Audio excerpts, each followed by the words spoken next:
গফুর মল্লিকের আত্মসম্মানের কাছে হার মেনেছে প্রশাসন পর্যন্ত। পাত্র থেকে গুড়মাখা নারিকেল নিয়ে বানানো হচ্ছে গোলাকৃতি নাড়ু। পাশে ভাজা বাদামগুলো পলিথিনের প্যাকেটে ভরছেন আরেকজন নারী। একসময় টিন ভর্তি নাড়ু আর বাদাম নিয়ে পথে নামলেন ৭৬ বছরের অন্ধবৃদ্ধ আব্দুল গফুর মল্লিক। স্থানীয় এক বাসিন্দা বলেন, উনি এমন একটা লোক, কারো কাছে হাত পাতেন না, অসহায় হলেও নিজের ধারে নিজে চলে। আব্দুল গফুর মল্লিকের বাড়ি রাজবাড়ীর সদর উপজেলার পাচুরিয়া ইউনিয়নের খোলাবাড়িয়া গ্রামে। জন্মের পর থেকেই দুই চোখে দেখতে পান না তিনি, তাই ছেলের ভবিষ্যৎ নিয়ে ভীষণ দুশ্চিন্তায় পড়ে যান তার বাবা। আব্দুল গফুর মল্লিক বলেন, আমার যখন ১৬ বছর বয়স তখন আমার বাপ আমারই বলেছিল এক সিবারা কোরআন শরীফ পড়তে। গাড়ির লগে হাত বাঁধবি পয়সার লাইগা। আমি বলছিলাম আমি ছোট ব্যবসা করব না, ৫ সিকা দিয়া ৫ প্যাকেট বিড়ি এনে ব্যবসা শুরু করি। এক সময় বিড়ি বিক্রি বাদ দিয়ে নিজের তৈরি নাড়ু আর বাদাম বিক্রি করতে শুরু করেন তিনি। দীর্ঘ ৬০ বছর ধরে এভাবে জীবন চলে আব্দুল গফুরের।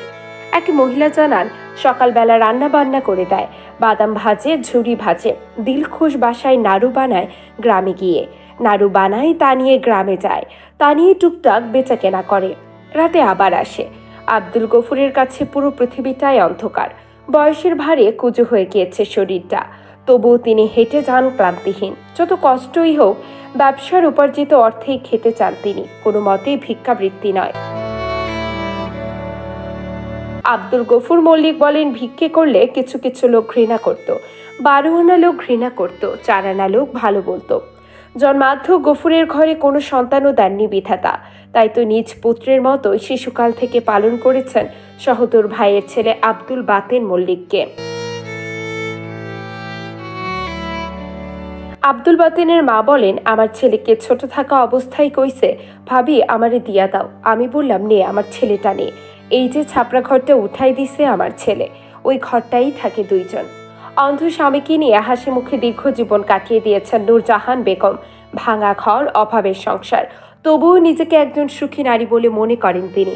আব্দুল গফুরের স্ত্রী নূরজাহান বেগম বলেন, এই ভালো এই মন্দ, এই স্বামী নিয়েই পইরা থাকি, যতদিন বাইসা থাকি এই স্বামী নিয়েই পইরা থাকি আর কি। আশেপাশের মানুষের কাছে ভীষণ শ্রদ্ধার পাত্র আব্দুল গফুর। শত অভাবেও তিনি যে ভিক্ষার জন্য হাত বাড়াননি, এই বয়সে উপার্জন করে খাচ্ছেন, এই বিষয়টি তাদের অবাক করে। স্থানীয় এক বিক্রেতা বলেন, সে অত্যন্ত ভালো মানুষ, কাজ করে খায়, আমার দোকান থেকে সবসময় বাদাম টাদাম নেয়। সে কাজ করে খাবে, তবুও কারো সাহায্য বা দান সে নেবে না।